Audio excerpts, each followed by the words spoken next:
Welcome everyone.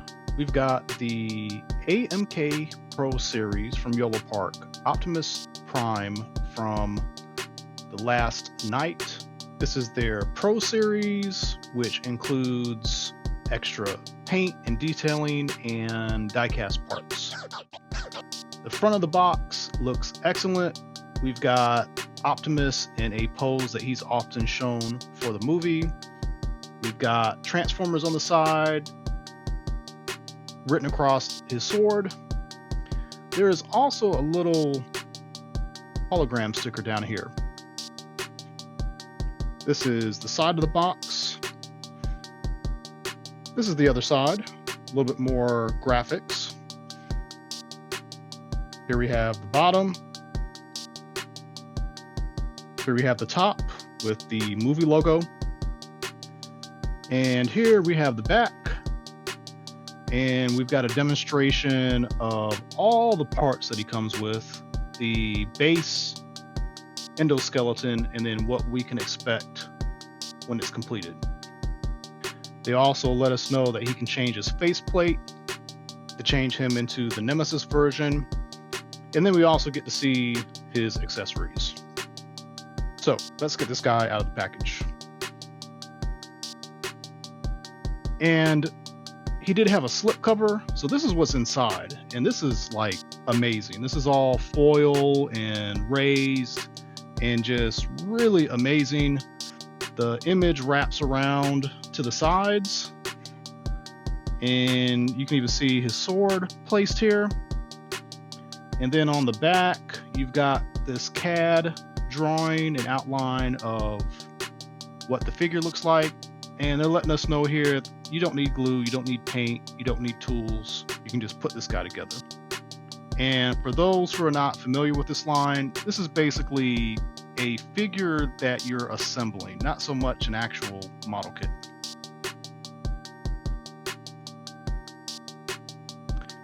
So if you ordered this from Yolopark in December, it came with a special gift. These were random.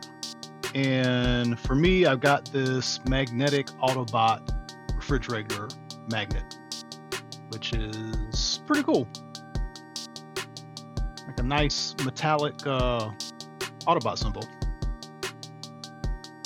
Separately, just from ordering from the website, Yolopark also set this little pin.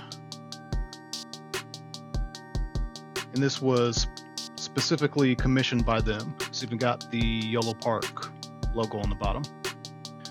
You will get a nice full color booklet, more like a poster, showing you how to assemble it and some ideas on how to pose it. And in the box, they also have this QR code. So you get 3 trays.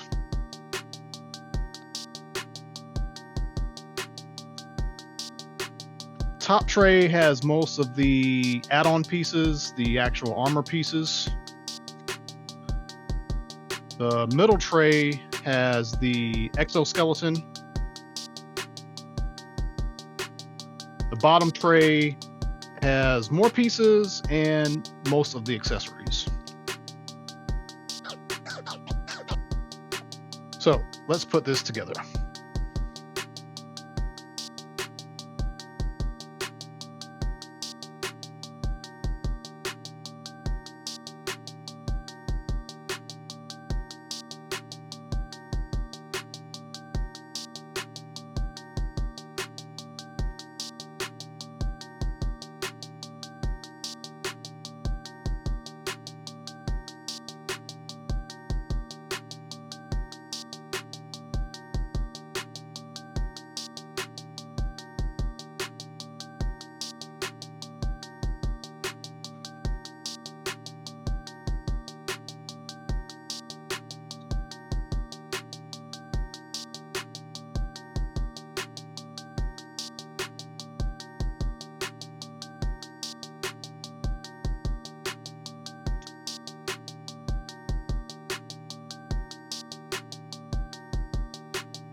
The instructions show to put this piece on, but this piece is already on.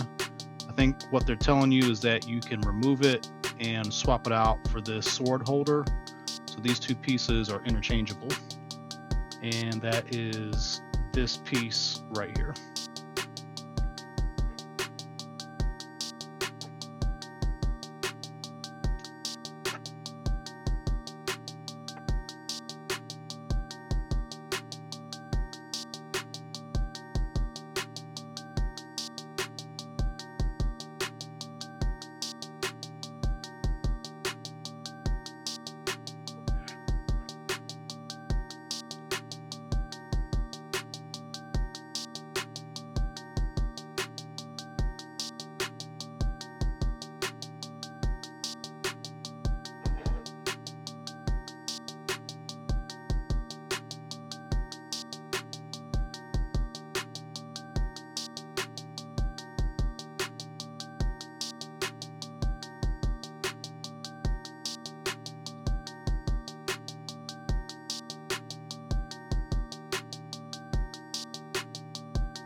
So here he is, completely put together.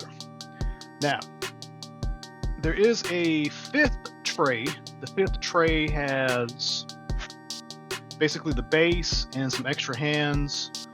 This Autobot symbol goes with the base, and then there is some extensions to the base.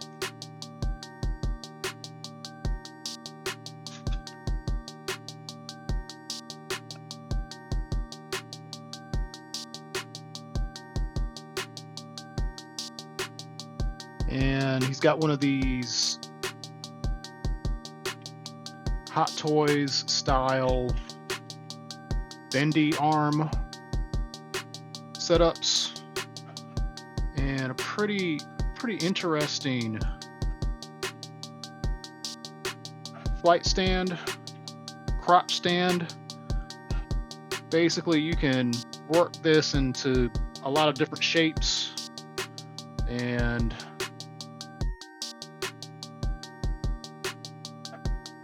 get him situated. Just a quick example.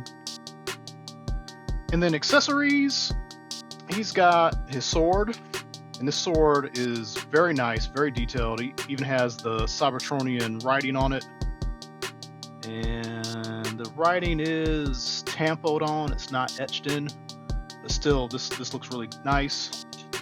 He's got the shield gun. It does not transform at all. It's a little disappointing, but it looks really good.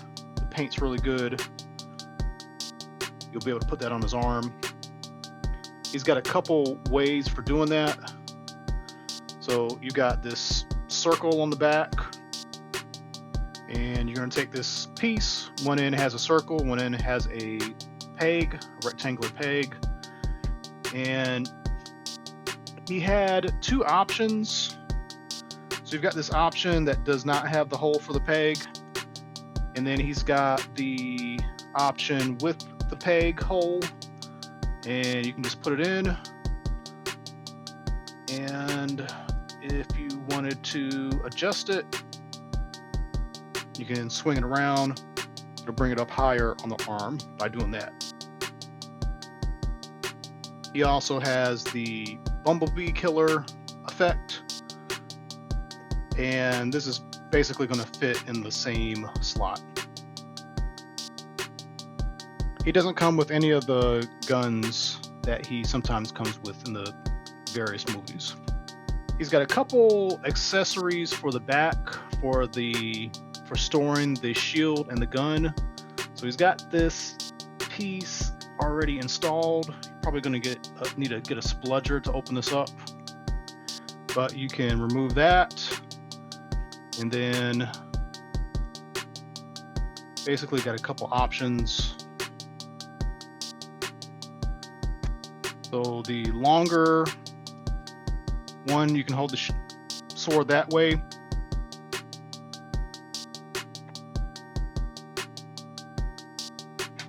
You can use this adapter. So one end goes like that. That goes on the shield, and then I believe this will fit on the shield. Yep. And then you can slide the sword in so he can carry both at the same time. By default, he comes with these articulated hands. These are the hands closest to the parts when you're putting him together, and they're actually pretty nice. They only bend at the knuckle, but they will get the job done. But if you want something pre-posed, you've got a kind of relaxed hand, you've got a weapon gripping hand, and then you've got a pointing hand, and you will need to swap out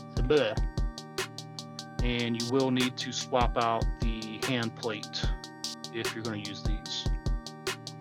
So he does come with the battle mask. You can just kind of slide this off, and you can put on his mouth plate version, so you can have that look.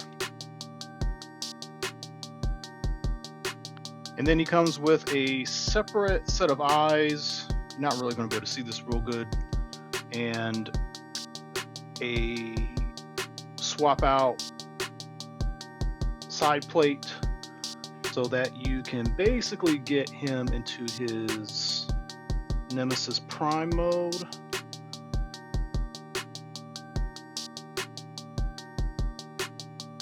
He also has a light up feature, and you can put a battery in the top to get the eyes to light up. And then now he can be Nemesis Prime. And the cavity's kind of small, but there are, there's like this blue plastic on the back of the faceplate, of the eye plate, and you might be able to dislodge that and paint it if you didn't want to deal with the lighting effect. And so for articulation, lots of articulation, basically in league with all the other Yolopark figures of this size. So he's got ball joint from the head to the neck, then the neck to the torso. There is basically a hinge. Actually, yeah, there's a hinge at the stomach. You can pull this out a little bit to get more of a range if you needed to. I did find that when I was putting this together, it wouldn't fit all the way in, and it was kind of like this gap. So just be mindful that when this is completely pushed in, there shouldn't be a gap between the chest and the stomach. The arms, there is a swivel at the shoulder, then there's a hinge at the shoulder.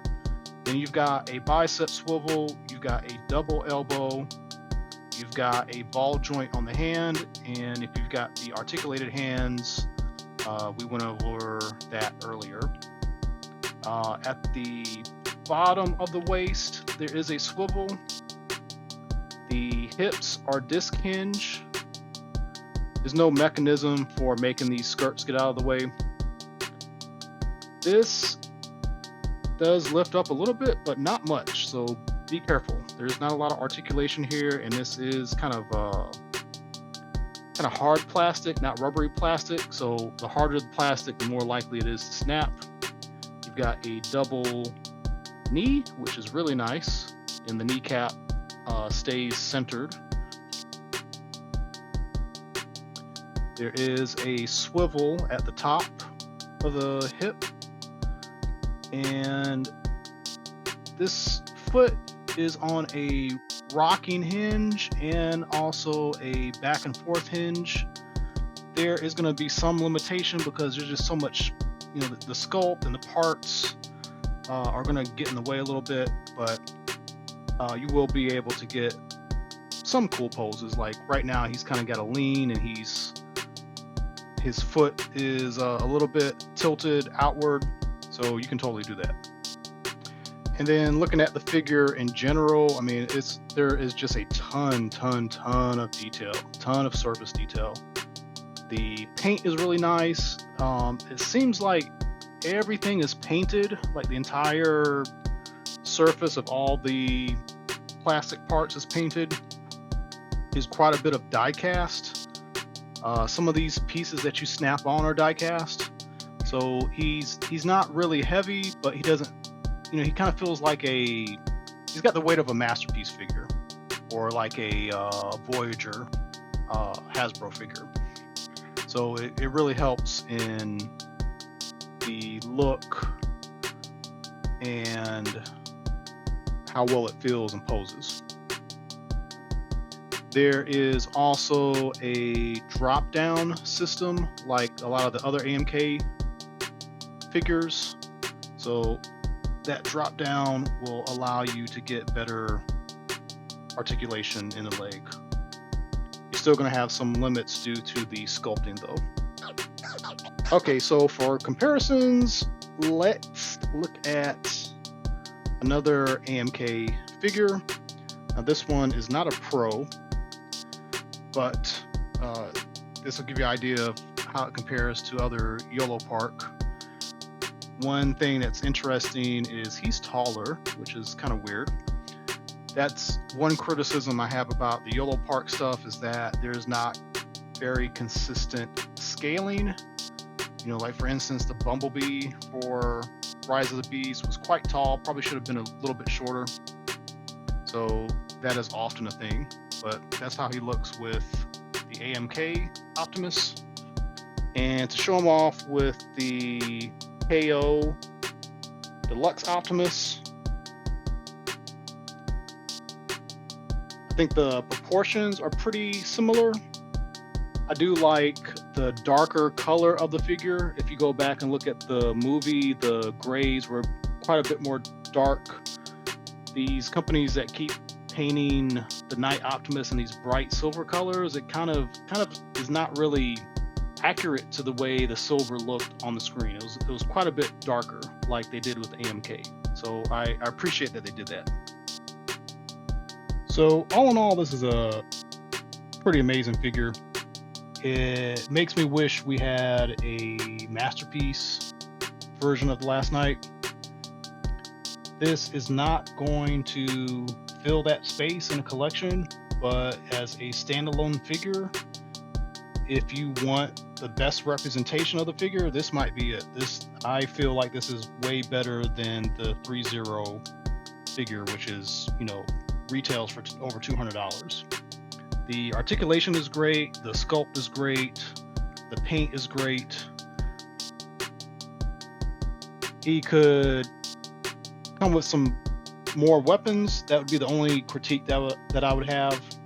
But outside of that, I don't know that you could ask for more from a Last Knight figure. So, thanks for watching. If you haven't done so, please like and subscribe. And please tune into more videos coming up.